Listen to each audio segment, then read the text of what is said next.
Bismillahirrahmanirrahim. Assalamualaikum warahmatullahi wabarakatuh.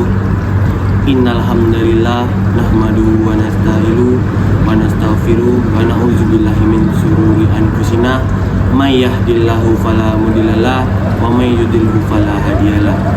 Asyhadu an la ilaha illallah wa asyhadu anna Muhammadan abduhu wa rasuluh. Selawat serta salam semoga terus terjunjungkan kepada baginda besar seluruh umat muslim di dunia ini, tiada lain dan tiada bukan ialah Nabi Muhammad SAW, dari keluarga hingga sanak saudara hingga akhir zaman nanti. Pada kesempatan sore hari ini yang berbahagia, saya ingin ceramah tentang sholat. Sholat adalah ibadah utama dalam agama Islam dan merupakan ibadah yang paling wajib daripada ibadah yang lainnya. Salat diturunkan atau diperintahkan oleh Allah tanpa perantara, melainkan utusannya Nabi Muhammad SAW langsung menjemput perintahnya melalui peristiwa Isra Miraj. Itu menunjukkan berapa pentingnya salat bagi agama Islam.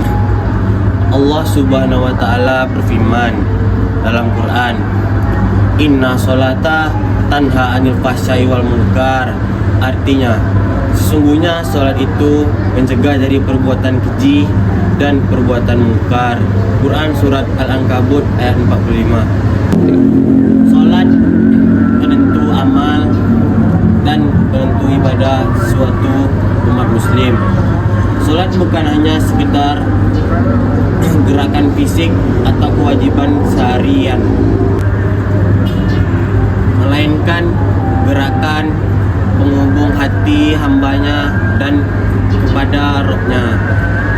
Dalam setiap gerakan bacaan terkandung makna-makna tertentu dalam sholat, terkandung makna penghambaan dan keagungan Allah Subhanahu wa taala terhadap hambanya.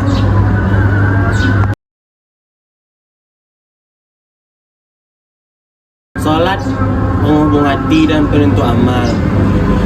Salat bukan hanya sekedar gerakan atau rutinitas dan gerakan fisik harian. Di dalam gerakan salat terdapat makna-makna tertentu seperti penghambaannya terhadap Tuhan dan keagungan Allah Subhanahu wa taala. Salat yang dilakukan dengan khusyukan dan keikhlasan dapat membentuk suatu karakter suatu umat. Gerakan salat bukan hanya suatu gerakan fisik,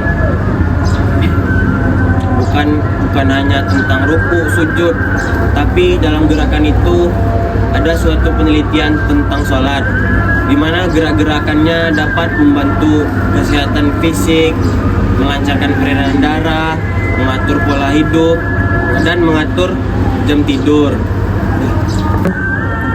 Begitu besar kedudukan salat dalam agama Islam hingga ia menjadi amal pertama yang dihisab pada hari kiamat nanti. Ada hadis yang mengatakan, sesungguhnya amalan pertama yang dihisab di hari kiamat dari seorang hamba ia adalah salatnya. Jika salatnya baik, maka ia akan menjadi orang yang sukses, dan jika salatnya buruk, maka ia akan jadi orang yang gagal dan merugi. Jadi salat itu adalah penentu baik buruknya seorang hamba. Jika salatnya baik seperti hadis tadi, maka dia akan jadi orang yang baik. Jika salatnya buruk, dia akan menjadi orang yang buruk. Hadirin yang dimuliakan oleh Allah, marilah kita sama-sama memperbaiki salat kita. Jangan hanya asal gerak, tapi lakukanlah dengan ikhlas dan khusyuk serta pahami bacaannya. Dan jangan telat hanya karena kesibukan duniawi. Tugas-tugas itu hanyalah sementara, amal ibadah adalah selamanya. Baiklah, hanya ini yang dapat saya sampaikan. Lebih dan kurang saya mohon maaf, karena kesempurnaan hanya milik Allah. Jika saya ada salah satu kata atau salah kata, semua dimaafkan. Saya tutup dengan wabillahi taufik wal hidayah. Wassalamualaikum warahmatullahi wabarakatuh.